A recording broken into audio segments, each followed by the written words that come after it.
नमस्कार शेतकरी बंधूंनो. शेतकरी बंधूंनो, शून्य ऊर्जा तत्वावर आधारित अतिशय कमी खर्चात सहज उपलब्ध होणाऱ्या वस्तूंचा वापर करून अकुशल कामगारांद्वारे आपल्या शेतावर सावलीच्या ठिकाणी आपण घरगुती शीतकक्ष उभारू शकतो. यात कुठल्याही प्रकारची ऊर्जा वापरली जात नाही. बाष्पीभवन या नैसर्गिक तत्वाचा वापर या शीतकक्षात केला जातो.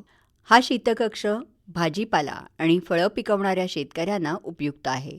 असे शीतकक्ष उभारले तर भाजीपाल्याची आणि फळांची होणारी नासाडी आपल्याला नक्की टाळता येईल. आता हा शीतकक्ष उभारणीसाठी काय काय लागतं तर पहिले म्हणजे सावलीची जागा, विटा, नदीच्या पात्रातील मातीविरहित प्युअर वाळू, बांबू, वाळलेलं गवत, गोणपाट, सुतळी या वस्तू लागतात. याशिवाय शीतकक्ष ओला ठेवण्यासाठी विहिरीचं किंवा नदीचं पाणी, रबरी नळाच्या आगर ठिबक किंवा तुषार सिंचनाद्वारे पाणी देण्याची सोय लागते. मंडळी, शीतकक्ष बांधताना चांगल्या तयार केलेल्या जमिनीवर पूर्ण विटांचा एक थर रचून एक थर पुरा करावा आणि त्यानंतर त्याच्या चारही भिंती विटांचे थर देऊन आणि 2 विटांमध्ये 3 इंच मोकळी जागा ठेवून रचाव्यात. या 2 विटांमध्ये मोकळ्या सोडलेल्या जागेमध्ये बारीक वाळू भरावी. अशा प्रकारे विटांपासून एक टाकीसारखा साचा तयार होईल. झाकण्यासाठी वापरलं जाणारं छत हे बांबूचा आधार देऊन वाळा किंवा गोणपाटापासून तयार करावं. हा शीतकक्ष सावलीत असावा.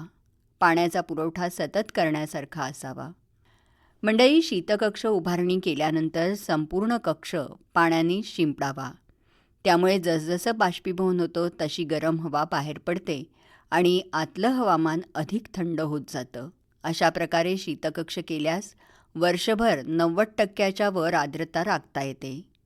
उन्हाळ्यामध्ये या शीतकक्षात बाहेरचं तापमान 44 सेंटीग्रेडच्या वर आणि आर्द्रता 13% कमी असते. त्यामुळे उन्हाळ्यात फळं, भाजीपाला यांच्या बाष्पीभवनाचा आणि श्वसनक्रियेचा वेग कमी होतो. त्यामुळे त्यांचं आयुष्यमान वाढतं. वजन घटत नाही.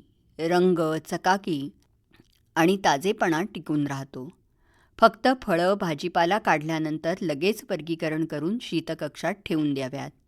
त्यामुळे काही दिवसांसाठी फळं, भाजीपाला चांगल्या प्रकारे टिकवता येतो.